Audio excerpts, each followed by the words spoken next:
কবর দিও ভাই। মসজিদেরই পাশে আমায় কবর দিও ভাই, যেন গড়ে থেকেও মুয়াজ্জিনের আজান শুনতে পাই। জাতীয় কবি কাজী নজরুল ইসলামের এই শেষ ইচ্ছা পূরণ করেছিল বাংলাদেশ। ১৯৭৬ সালে তার মৃত্যুর পর ঢাকা বিশ্ববিদ্যালয়ের কেন্দ্রীয় জামে মসজিদের পাশেই তাকে শায়িত করা হয়। কিন্তু কে জানতো, কবির সেই ইচ্ছার ৫৯ বছর পর ২০২৫ সালের ২০ ডিসেম্বর আরেকজন বিদ্রোহী এসে শুয়ে পড়বেন কবির ঠিক পাশেই। গতকাল শহীদ শরীফ ওসমান হাদিকে এই পবিত্র ও মর্যাদাপূর্ণ স্থানে শায়িত করা হয়েছে।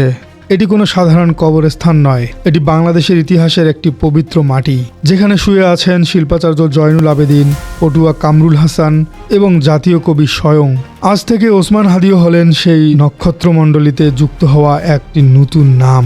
ওসমান হাদি এখন একা নন, তিনি এখন শুয়ে আছেন বাংলার শ্রেষ্ঠ সন্তানদের সাথে। আসুন জেনে নেই এই সমাধিসৌধে তার প্রতিবেশী আসলে কারা। প্রথমেই আসবে শিল্পাচার্য জয়নুল আবেদিনের নাম, যিনি তার তুলির আঁচড়ে ১৯৪৩-এর দুর্ভিক্ষের ছবি এঁকে বিপ্লবীদের নাড়িয়ে দিয়েছিলেন। তিনি বাংলাদেশের আধুনিক চিত্রকলার পথিকৃৎ। তিনি শুয়ে আছেন জাতীয় কবির পাশেই। পটুয়া কামরুল হাসান, যিনি জাতীয় পতাকার অন্যতম রূপকার এবং সবচেয়ে বড় কথা, উনি স্বৈরাচার এরশাদের বিরুদ্ধে এঁকেছিলেন সেই বিখ্যাত স্কেচ দেশ আজ বিশ্ব বেহায়ার খপ্পরে। কামরুল হাসান ছিলেন আজীবন স্বৈরাচার বিরোধী। আজ তার পাশেই শুয়ে আছেন আমাদের স্বৈরাচার ও আধিপত্যবাদ বিরোধী যোদ্ধা ওসমান হাদি। এরপরে আসবে শিক্ষাবিদ এবং উপাচার্যগণ।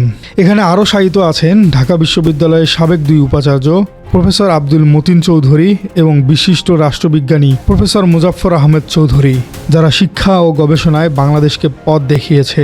চিন্তা করুন, ওসমান হাদি এখন কাদের সাথে আছেন।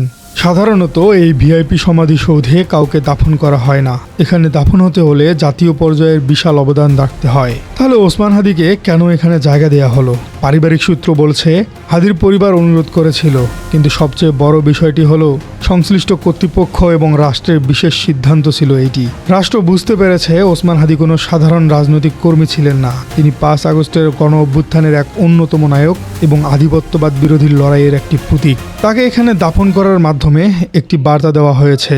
বার্তাটি হলো, যারা দেশের সার্বভৌমত্বের জন্য জীবন দিবে, রাষ্ট্র তাদের সর্বোচ্চ সম্মান দিবে। গতকাল যখন এখানে তাকে নামানো হলো, তখন মনে হলো জাতীয় কবি কাজী নজরুল ইসলাম যেন তার কোলের মধ্যে আরেক সন্তানকে টেনে নিলেন। নজরুল যেমন ব্রিটিশদের বিরুদ্ধে লড়েছিলেন, হাদি লড়েছিলেন নব্য আধিপত্যবাদের বিরুদ্ধে। এখানে ইতিহাসের এক অদ্ভুত সমীকরণ। কাজী নজরুল ইসলাম লিখেছিলেন, বলো বীর, বলো উন্নত মমশির। তিনি সারা জীবন পরাধীনতার শৃঙ্খল ভাঙার গান গেয়েছেন, আর ওসমান হাদি, তিনি সেই শৃঙ্খল ভাঙতে গিয়েই জীবন দিয়েছেন। আজ নজরুলের সমাধির পাশে দাঁড়িয়ে কেউ যখন হাদির কবরের দিকে তাকাবে, তখন তার মনে হবে কবির কবিতাগুলোই যেন হাদির জীবনে বাস্তবে রূপ নিয়েছে।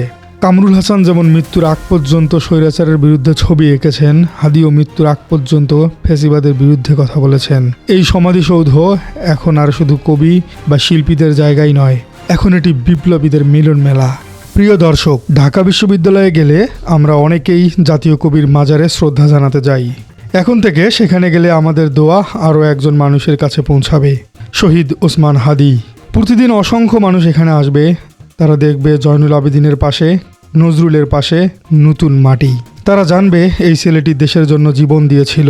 ভবিষ্যৎ প্রজন্ম যখন এখানে আসবে, তারা শিখবে শিল্পীর তুলি আর বিপ্লবীর রক্ত দুটোই দেশের জন্য সমান পবিত্র। শহীদ ওসমান হাদি, আপনি ধন্য। জীবদ্দশায় আপনি ইনসাফ চেয়েছিলেন, আর মৃত্যুর পর আল্লাহ আপনাকে শুইয়ে দিলেন মসজিদের পাশে, আজানের ধ্বনির কাছে এবং জাতীয় কবির প্রতিবেশী হিসেবে।